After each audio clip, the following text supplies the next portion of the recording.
And so in 2010, Congress passed Dodd-Frank to make banking regulations tougher and to avoid future bank collapses. And very soon after that, bank CEOs started lobbying for weaker rules. Now, Chair Powell, you also lobbied for weaker rules.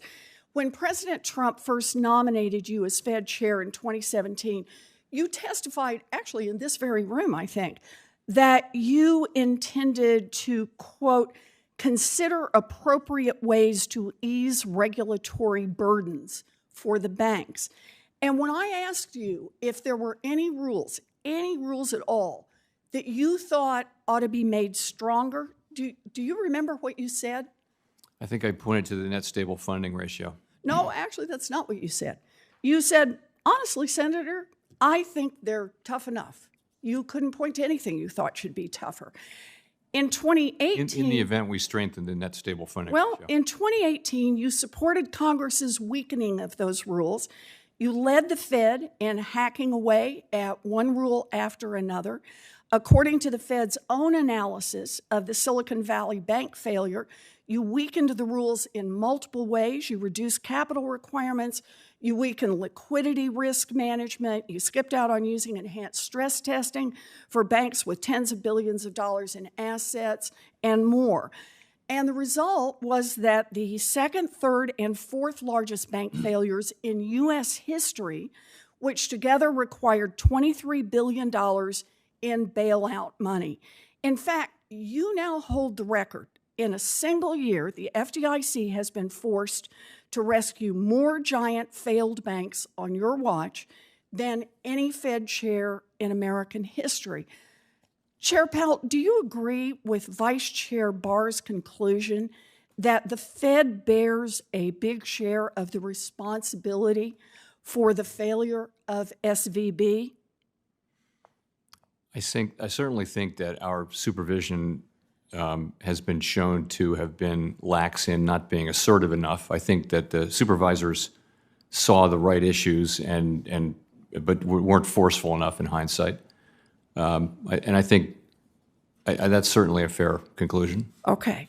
So those regulations were weakened. Those supervisors were clearly asleep at the switch for more than 5 years under your watch. And I'll just say it again. This is exactly why I opposed your nomination in 2017.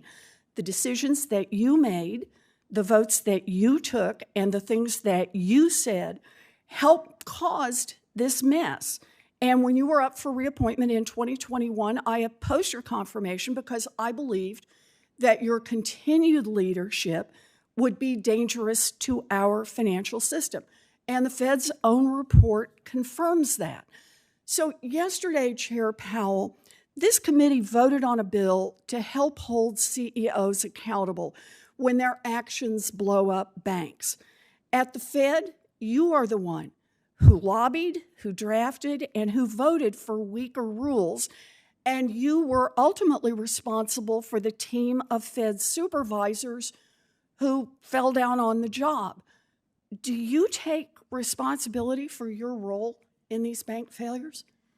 So I think we learned some lessons from the bank failures, and the main responsibility I take is to learn the right lessons from this and to undertake to address them so we don't have a situation like this where we had unexpectedly a large bank fail and spread contagion into the banking system. That's not supposed to happen, and we need to take appropriate steps to make sure it doesn't happen again. So I just want to make sure I understand what you mean when you say you take responsibility. Do you take responsibility for your actions that led to the failures of these banks? Yeah, I think the question of what happened, supervision was at fault. That's both at the board and at the reserve banks. And are you ultimately responsible for those supervisors? Are you in charge here? Under the law, the vice chair for supervision has Okay, so you take no responsibility on that. I didn't say that. Well, that's what I'm trying to ask. I'm trying to understand what you take responsibility for. I take responsibility for addressing the situation appropriately. That's talking about going forward. That's my focus. It's going forward. Yeah, well, that kind of sounds like not taking responsibility for what you've done in the past.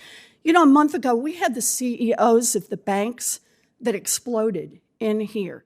And each of them had scooped up huge bonuses, and each of them said they plan to keep every penny of that money. And now we have the chair of the Federal Reserve who led the charge to weaken bank regulations, who oversaw the bank supervisors who failed miserably to hold these banks in line. And again, the accountability is zero.